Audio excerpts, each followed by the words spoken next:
Morning அனைவருக்கும். இன்றைக்கி தேங்காய் துவையல் எப்படி பண்ணணுன்னு போட்டு காமிப்போம் இந்த வீடியோவில். பார்த்து நீங்களும் பண்ணுங்க. அதுக்கு என்னென்ன தேவையான பொருட்கள் இப்போ சொல்ல போகிறோம், பார்த்துக்கோங்க. அந்த தேங்காய் துவையலுக்கு தேவையான பொருட்கள் பாருங்க. ஒரு சின்ன பெருங்காயம் கட்டி, கொஞ்சம் புளி, நெல்லிக்காய் புளி, ஒரு 3 வெத்த மிளகா,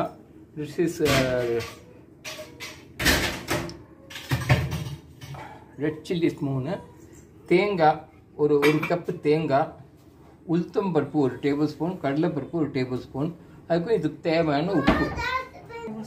இந்த பருப்பில் ஒரு 2 மூட்டை எண்ணெய் ஊற்றிடுங்க. ஊற்றிட்டு வறுத்துட்டு இந்த மிளகாவையும் போட்டுடுங்க. எல்லாத்தையும் சேர்த்து நல்லா வறுத்துக்கோங்க. நல்லா வறுத்துக்கோங்க. அதில் புளியும் போட்டுடுங்க. புளியை போட்டாச்சு. பெருங்காயம் போட்டீங்களா? இந்த பெருங்காயத்தையும் போட்டுருங்க. பெருங்காயம் இது பண்ணுங்க. ஓரமாக கத்திரிக்கோளால் கட் பண்ணிக்கோங்க. இந்த பெருங்காயத்தையும் போட்டாச்சு. இதுலையே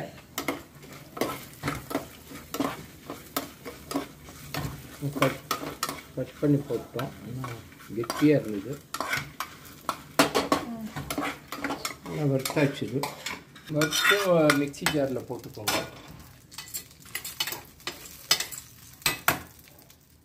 இந்த தேங்காவையும் அதில் போட்டுருங்க. அப்புறம் உப்பையும் போட்டுருமா. இதுக்கு வேண்டிய உப்பு உங்களுக்கு டேஸ்ட்டுக்கு ஏற்ற மாதிரி உப்பு போட்டுக்கோங்க. நான் உப்பை மாத்திரம் கரெக்டாக சொல்ல முடியாது, ஏன்னா ஒவ்வொருத்தருக்கும் உப்பு ஜாஸ்தி கம்மியாகும். ஸோ இதுக்கு எவ்வளோ தேவையோ அந்த அளவுக்கு நீங்கள் உப்பு போட்டுக்கோங்க. நார்மலாக 1 ஸ்பூன் போடலாம்.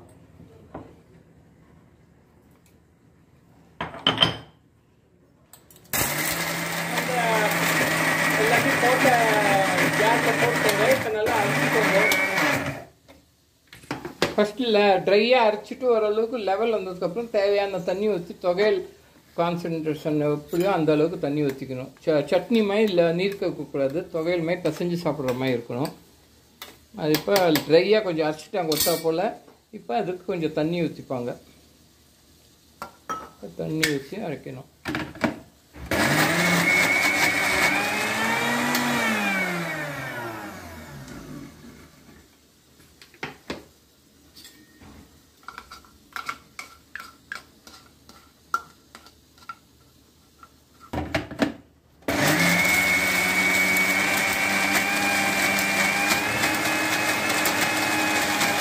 கெட்டியாக இருக்கணும்.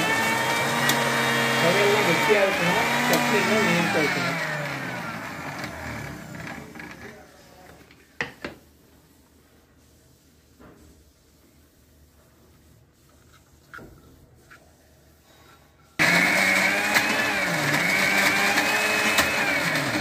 ஏன் சரியாக முடியலம்மா.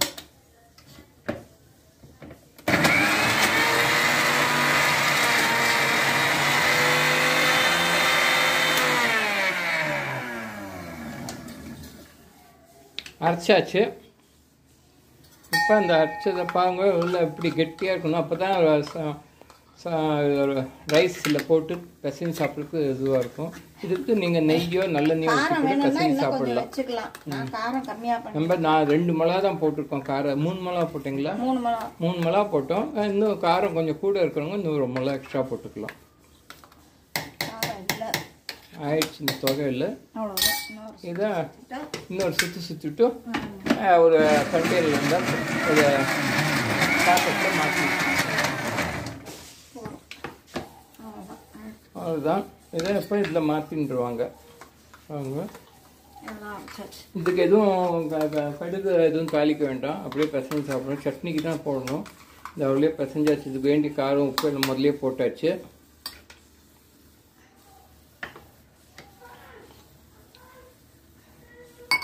அவ்வளோதான். துவையல் ரெடி. இதோட இந்த வீடியோவை க்ளோஸ் பண்ணிக்கிறோம். இன்னொரு நாள் வேறு வீடியோவோட வேறு ரெசிபியோட சந்திக்கிறோம். அப்போ மட்டும் எல்லோருக்கும் வணக்கம். Good evening. தேங்க்யூ.